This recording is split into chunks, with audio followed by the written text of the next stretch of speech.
قضا نمازیں کب اور کیسے پڑھیں؟ اگر ایک آدمی کی کئی دنوں کی نمازیں قضا ہو اور وہ دن بھول چکا ہو تو وہ ہر دن کی متعین نیت کیسے کرے گا؟ نیز وہ قضا نمازیں کن اوقات میں پڑھ سکتا ہے؟ یہ محمد صاحب نے کراچی سے پوچھا ہے۔ یعنی ان کا خلاصہ یہ نکلا کہ قضا نمازوں میں تو ہمیں نہیں پتہ ہوتا، جو قضاء عمری خاص طور پر پڑھ رہے ہوتے ہیں کہ کون سے دن کی کون سی نماز ہے، تو یہ خوب اچھی طرح سے سمجھ لیں، یہ سوال بہت زیادہ پوچھا جاتا ہے۔ قضاء عمری کیسے ادا کی جائے، اس کی نیت کیسے کی جائے؟ آپ نے سب سے پہلے تو ایک ڈائری میں ایک حساب لکھنا ہے کہ میرے ذمے کی قضا نمازیں ٹوٹل کتنی ہیں، ایک اندازہ لگانا ہے کہ آپ بالغ کب ہوئے تھے اور اس کے بعد کون سی نمازیں آپ پابندی سے پڑھتی رہے ہیں، کون سی پابندی سے چھوڑتے رہے ہیں۔ جمعے کی نمازیں تو اکثر لوگوں نے پڑھی ہوتی ہیں۔ اس طرح ایک ظاہر 100% نتیجے تک تو آپ نہیں پہنچیں گے، ایک لم سم اندازہ لگا کے ایک غالب گمان جس طرف جائے آپ نے ایک ڈائری میں نوٹ کر لینا ہے کہ جی میری اتنے سال کی فجر کی نمازیں، اتنے سال کی ظہر کی نمازیں، اتنے سال کی عصر کی، اتنے سال کی مغرب کی، اتنے سال کی عشاء کی، اور وطر بھی مستقل ایک نماز ہے۔ نبی صلی اللہ علیہ وسلم کی صحیح حدیث ہے، ان اللہ زادکم صلاۃ الا وہی الوتر، اللہ نے ایک اور نماز کا اضافہ کر دیا جو کہ وطر ہے۔ لیکن ظاہر ہے دوسری حدیثوں میں 5 نمازوں کو فرض قرار دیا گیا، تو اس سے پتہ چلتا ہے کہ وطر نہ تو 5 نمازوں جیسی فرض ہے اور نہ بالکل ایسی جیسے عام نوافل ہوتے ہیں۔ تو عبادات میں چونکہ احتیاط کے پہلو کو لیا جاتا ہے، تو اس لیے حناف کا یہ قول ہے، امام حنیفہ کی یہ رائے ہے کہ وطر کے ساتھ سلوک ایسے کیا جائے گا جیسے فرائض والا ہوتا ہے، یعنی قضا پڑھی جائے گی احتیاط کے پہلو کی وجہ سے۔ فرض سمجھا نہیں جائے گا اس کو کیونکہ نمازیں تو 5 فرض ہیں، لیکن بالکل اس کو اگنور نہیں کیا جائے گا، تو اس لیے احتیاطاً وطر کی قضا بھی واجب ہے۔ تو آپ نے یہ اس 5 نمازیں اور وطر کا اندازہ لگا لیا کہ بھئی یہ اتنے سال کی بنتی ہیں، اور ایک ڈائری میں آپ نوٹ کر لیں۔ میں ڈائری میں نوٹ کرنے کا اس لیے کہہ رہا ہوں کہ یہ تجربے پر مبنی ایک حقیقت ہے، مشاہدے پر مبنی، کہ جو صرف حافظے پر چلتے ہیں وہ کنفیوز ہی رہتے ہیں ساری زندگی، وہ پھر بھول جاتے ہیں کتنی پڑھی کتنی رہ گئیں۔ تو آپ نے ایک چارٹ بنانا ہے کہ بھئی میری فجر کی جیسے سال کی اتنے سال کی نمازیں تو اتنے مہینے اتنے دن، وہ دنوں کے آپ نے کاؤنٹ کر کے لکھ لینا کہ جی میری فجر کی مثال کے بعد 256 نمازیں رہتی ہیں، یا 356 یا 1256 نمازیں میری فجر کی رہتی ہیں۔ تو آپ نے ایک لکھ لیا اس کو، پھر ظہر کا لکھ لیا، عصر کا لکھ لیا، مغرب عشاء اور وطر کا لکھ لیا آپ نے۔ اس کے بعد جب آپ پڑھنا شروع کریں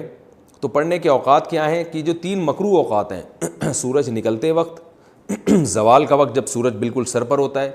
اور ایک غروب آفتاب کا وقت جب سورج غروب ہو رہا ہوتا ہے، یعنی غروب سے 20 منٹ پہلے، 15-20 منٹ پہلے، اور فجر میں طلوع آفتاب اور تقریباً 15-20 منٹ کا وقت، یہ وقت اور زوال کے 10 منٹ آپ لگا لیں۔ اس ٹائم کے علاوہ آپ جب چاہیں قضاء عمری پڑھ سکتے ہیں اور جون سی چاہیں نماز آپ پڑھ سکتے ہیں، یعنی یہ بھی ہو سکتا ہے فجر میں آپ عشاء پڑھیں اور عشاء میں فجر پڑھیں، تو جو نماز جب چاہیں آپ پڑھیں، کوئی پابندی نہیں ہے۔ اب آپ کے پاس ایک چیز آ جائے گی سامنے کہ میری فجر کی اتنی ہے، ظہر کی اتنی، عصر کی اتنی، مغرب کی، عشاء کی اور وطر کی اتنی۔ اب آپ کو یہ بھی اختیار ہے، چاہیں تو آپ فجر کے ساتھ فجر پڑھ لیں، ظہر کے ساتھ ظہر پڑھ لیں، عصر کے ساتھ عصر پڑھ لیں، اور اپنی ڈائری میں اس کو مائنس کرتے جائیں، کہ کیونکہ بعض دفعہ جوش چڑھتا ہے، آپ قضاء عمری پڑھنا شروع کرتے ہیں اور پھر کچھ دنوں میں جوش ٹھنڈا ہو جاتا ہے، آپ بھول جاتے ہیں، پھر کچھ دنوں بعد دوبارہ جوش آتا ہے تو آپ کو یاد ہی نہیں ہوتا کتنی پڑھی تھی میں نے، تو وہ ساری زندگی آپ کنفیوز رہتے ہو، بھی شیطان کو موقع مل جاتا ہے سستی پیدا کروانے کا۔ تو آپ نے کیا کیا بھائی، وہ مائنس کرتے رہے۔ اس طرح بھی پڑھ سکتے ہیں، 5 نمازوں کے ساتھ 5 پڑھ لیں اور وطر کے ساتھ وطر پڑھ لیں۔ یہ بھی کر سکتے ہیں کہ پہلے ساری فجر کی نمٹا دیں آپ، اور فجر کے ساتھ فجر کے ساتھ فجر، پھر ظہر کے ساتھ بھی فجر، پھر عصر کے ساتھ بھی فجر، یہ بھی کر سکتے ہیں۔ اور یہ بھی کر سکتے ہیں کہ آپ نے کوئی 1 گھنٹہ متعین کر لیا، بھائی اس میں نے صرف قضاء عمری ہی لوٹانی ہے، تو چاہے پہلے ساری فجر کی پڑھ لیں یا ساری ظہر کی۔ آپ یہ کہہ سکتے ہیں بھائی ظہر کی نماز لمبی ہے اور عصر کی اور عشاء کی لمبی، تو یہ والی پہلے نمٹا دوں، تو ظہر پہلے نمٹا دیں ساری، اور ترتیب سے بھی پڑھ سکتے ہیں۔ ہر طرح سے آپ کو اختیار ہے، بس آپ نے وہ جو ایک لکھی ہے نا تعداد، اس میں روز بروز کمی کرنی ہے آپ نے۔ اور علماء کہتے ہیں کہ جن کے ذمہ قضاء عمری ہے، کم از کم 1 دن کی نمازیں ان کے ذمہ لوٹانا لازم ہے، اور وہ بھی نہ کر سکیں، یعنی اس کے باوجود بھی قضا پوری نہ ہو سکے، تو پھر وصیت کرنی پڑے گی کہ میں روزانہ 1 دن کی نمازیں پڑھ رہا ہوں یا پڑھ رہی ہوں، لیکن اس کے باوجود میری نمازیں میری زندگی میں پوری نہیں ہو رہی، تو پھر آپ وصیت کر دیں، تو اللہ کی رحمت سے امید ہے کہ انشاءاللہ وہ معاف ہو جائیں گی، لیکن کم از کم 1 دن کی نمازیں آپ پڑھیں۔ اور ہمت والے لوگوں کو ہم نے دیکھا ہے کہ وہ بہت جلدی کئی سالوں کی نمازیں لوٹا لیتے ہیں۔ ہمارے ایک بزرگ تھے، ہمارے حضرت مفتی رشید احمد صاحب کے پاس آیا کرتے تھے، وہ 50 سال کی عمر میں اللہ نے ان کو توبہ کی توفیق دی، بالکل لائف چینج کر دی، تو انہوں نے 50 سال کی عمر میں قضائے عمری ساری پڑھائی ہیں اور 1-2 سال میں انہوں نے کمپلیٹ کر دی. ہم جب بھی دیکھتے تھے وہ ہر نماز ہی پڑھ رہے ہوتے تھے, بہت جلدی انہوں نے نمازیں کمپلیٹ کی اور پھر 4 مہینے میں انہوں نے قرآن بھی حفظ کیا. حالانکہ وہ آفیسر تھے گورنمنٹ میں, ان کی بڑی مصروفیات تھیں, لیکن ماشاءاللہ جب بعض لوگ توبہ کرتے ہیں تو بڑی خاندانی توبہ ہوتی ہے. اور اس اتنے نیک بننے کے باوجود بھی ان پہ اللہ کے خوف کا غلبہ رہتا تھا. ایک دن ہمارے حضرت کے پاس آئے اور کہنے لگے مجھ پہ بہت خوف ہے کہ پتہ نہیں میرا بنے گا کیا آخرت میں. تو حضرت ان کو بڑی امیدیں دلایا کرتے تھے, ہمارے حضرت نے ان کو اجازت بیعت بھی دی. تو ایسے لوگ بھی ہیں, لیکن بہرحال آخری درجہ یہ ہے کہ آپ ایک دن میں کم از کم 1 دن کی نمازیں ضرور لوٹائیں. اور یہ بات خوب یاد رکھیں, جو آج کل ایک نعرہ لگایا جا رہا ہے کہ کوئی قضا نہیں ہے, اس کی حدیث سے ثبوت پیش کرو قضائے عمری کا, تو یاد رکھیں رسول اللہ صلی اللہ علیہ وسلم کی نماز جب بھی قضا ہوئی ہے, چاہے جان کے کی ہو یا بھولے سے, جان کر تو جنگ میں ہوئی تھی, جہاد میں نماز کا طریقہ نہیں بتایا تھا کہ جنگ کی حالت میں کیسے نماز پڑھی جاتی ہے, تو اس وقت آپ کی غزوہ خندق میں کچھ نمازیں قضا ہوئیں تو وہ پہلے آپ نے پڑھی ہیں.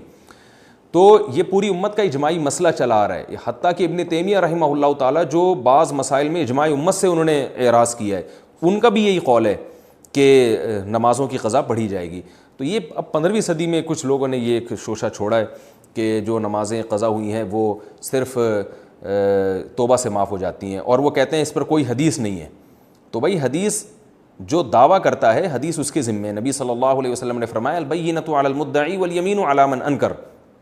کہ دلیل اس کے ذمے جو دعویٰ کرتا ہے. نمازیں جب قضا ہوتی ہیں تو آپ یہ دعویٰ کر رہے ہیں کہ وہ قضا کیے بغیر صرف توبہ سے معاف ہو جائیں گی, تو آپ کے ذمے دلیل ہے. ہم تو حدیث میں جب بھی دیکھتے ہیں جب بھی نماز قضا ہوئی ہے توبہ کافی نہیں سمجھی گئی ہے, اس کو قضا بھی کیا گیا ہے. تو نماز ہو یا روزہ ہو آپ کو قضا بہرحال کرنی پڑے گی. اس پر میں تفصیل سے کلپ ریکارڈ کروا چکا ہوں دلائل قضاء عمری کے, وہ میں دوبارہ ابھی اس کو ریپیٹ نہیں کروں گا. تو مسلمان کو چاہیے توبہ کرے اور جتنی نمازیں اس کے ذمہ باقی ہیں وہ جلد سے جلد ادا کرنے کی کوشش کرے. طریقہ میں نے آپ کو بتایا. ہاں نیت کیسے کریں گے؟ نیت آپ نے ایسے کرنی ہے کہ جب آپ فجر پڑھ رہے ہیں تو آپ یہ نیت کریں گے بھائی میرے ذمے جتنی فجر کی نمازیں ہیں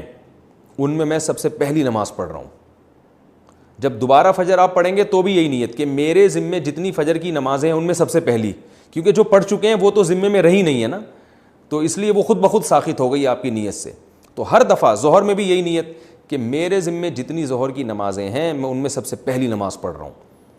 تو جب دوبارہ ظہر پڑھیں گے تو بھی یہی نیت کہ میرے ذمے جتنی ظہر کی نمازیں باقی ہیں ان میں سب سے پہلی, جو پڑھ چکے ہیں وہ تو باقی نہیں رہی نا, تو وہ تو نیت میں آئیں گی نہیں. تو اس طرح ہر نماز میں یہی نیت کرتے چلے جائیں, اور نیت دل کے ارادے کا نام